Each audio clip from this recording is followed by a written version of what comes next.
During a valve cover job, we found serious sludge buildup. Instead of tearing the engine apart, we tested an engine flush. Here are the before and after results. Steam rises over the warm engine bay. Warm metal surfaces shimmer at idle. With the engine warm, add the flush according to instructions. Close-up of the engine flush bottle label. Let it idle about 15-20 minutes. Gauges hold steady while the fan whirs. Hoses and mounts vibrate softly at idle. Replace the oil filter, then drain the oil.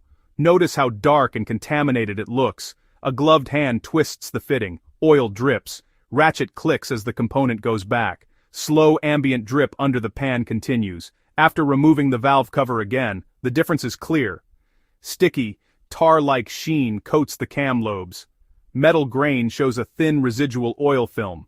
The camshaft retainers and metal surfaces are significantly cleaner. Light sweeps reveal noticeably cleaner internals. Some staining remains, but most soft sludge deposits are gone. Idle hum stays low and steady underneath. Dark residue lingers in the tight crevices. Fresh oil lays a clean protective sheen.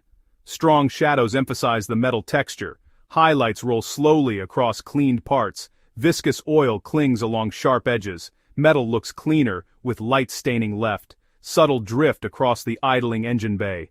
This isn't a fix for severe engine damage, but, as preventive maintenance, it works well. Regular oil changes and occasional flushes can help keep internals cleaner. A gloved hand snugs a fastener, faint click, a crisp click with a small precise movement. The technician wipes surfaces with a soft rustle. A finger traces the printed instructions. The flush pours steadily into the filler. Background fan whir and gentle ticks remain. Clean engine bay with our short slogan, overlay. Would you try an engine flush on your car? Like and subscribe to AutoClinic for more real-world tests. What do you drive? Toyota, Nissan. Have you used a flush before?